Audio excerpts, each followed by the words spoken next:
Hey brawlers, this is your man, Glass Chin. Don't forget to like, share and subscribe. Anthony Joshua versus Tyson Fury. Who wins this fight?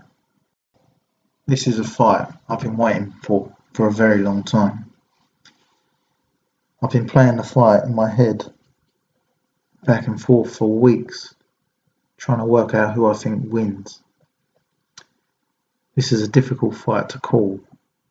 Both men have their own unique attributes and styles that they bring to the table. Anthony Joshua, in my opinion, fights best on the front foot, but at mid-range, using his big combos, his physical presence and his intimidation. Has he lost his edge since the first Andy Ruiz Jr. fight, where he got knocked down 4 times and stopped by the referee on his feet, clinging to the ropes after spitting out his gum shield? He's only had one fight since regaining the titles from Ruiz in that 12-round, you could say masterclass. I don't know. I think he was a bit negative in that fight on the back foot. He changed his style and did what he needed to do to win. Eddie Hearn would say a clinic, but I'll just say a good performance where he did what he had to do to win. On the Pulev fight, he also did what he needed to do to win. He was very controlled, measured. When he had Pulev hurt, he didn't rush in, and he got the job done. Fury, on the other hand, is a master boxer who can switch between orthodox and southpaw, fight on the back foot, on the front foot, has lateral movement, awkward angles. He's big, at 6'9", he's strong, he'll tie you up on the inside. He doesn't panic when he gets hurt. He seems composed. Every time he's been knocked down, he's got up and knocked the other person down and won the fight by stoppage. And he does have a bit of a nasty streak. I'm struggling to see a way that Anthony Joshua wins this fight, shy of him going in there and just steamrolling Fury and getting an early knockout. I can't see how his style at mid-range, where he can actually keep landing those combos on Fury. Fury is a master at distance, and I think his jab and feints will be the proving factor in this fight. I think Joshua will struggle to close the gap.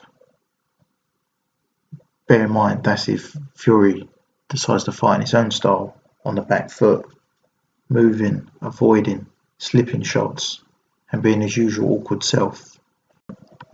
If Fury comes in and tries to fight Joshua the way he did in the Wilder rematch, then it makes for a much more interesting fight and a much more closer fight.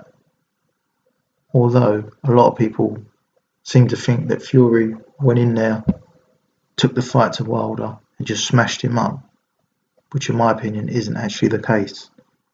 He may have fought on the front foot, but he was still composed. He applied pressure, but he didn't waste any shots. He didn't just go in there and slug it out. He was very calculated and he got the job done. Fury seems to be a fighter who rises to the occasion, but we have seen over the years he can switch off and get caught. He did this against Nevin Pajcek, Nikolai Furfa, Steve Cunningham, and in the first Wilder fight, getting knocked down twice with that huge heavy knockdown in the last round. Will Fury fight smart, or will he let his emotions get the better of him and take the fight to Anthony Joshua?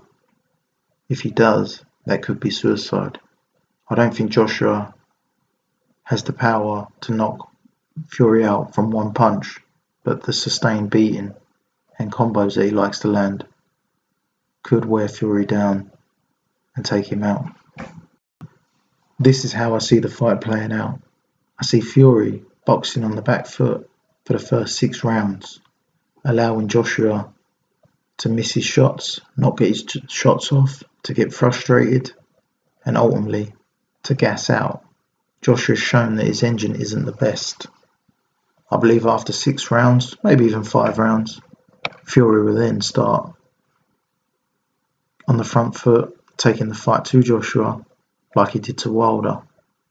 Fury is good at breaking his opponents down. We've seen him do this to Chisora in the second fight and to Christian Hamer, making both fighters quit on their stalls.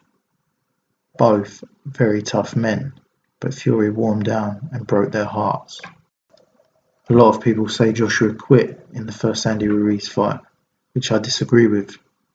The man got up off the floor 4 times and still had his wits about him enough to spit out his gum shield and try and buy some time. He just didn't have it in him for his legs to do what his mind was telling them. One thing that is in Joshua's favour is that he got some much needed rounds in against Kubrat Pulev, whereas Fury has been out of the ring since the second Wilder fight in February 2020. By the time this fight takes place, Fury would have been out of the ring for nearly a year and a half. That may play into Anthony Joshua's hands. Personally, I would have liked to have seen both men get another tune-up in before the big fight, but obviously with the current situation with COVID, it's unlikely that either of them could get another bout in without crowds in attendance. I don't see how Fury could fight on pay-per-view at the moment unless it's against Anthony Joshua. There's not many opponents available in the WBC top 15 that would have much interest. Joshua may have been able to put on another fight before Fury. Eddie Hearn has done amazing in making big fights during the pandemic, so Joshua may have been able to get one more payday before the Fury fight. So fair play to Joshua for being willing to take this fight. My prediction for this fight, Tyson Fury to stop Anthony Joshua by TKO between rounds 7 and 9. This is a fight that I'm absolutely buzzing for and cannot wait for June, if that deal is signed. Are you as excited about the fight as I am? Who do you think will win? Do you think the fight will even be signed? Do you think it'll fall apart at the last hurdle? Let me know in the comment section, and don't forget to like, share and subscribe to this channel to see more videos.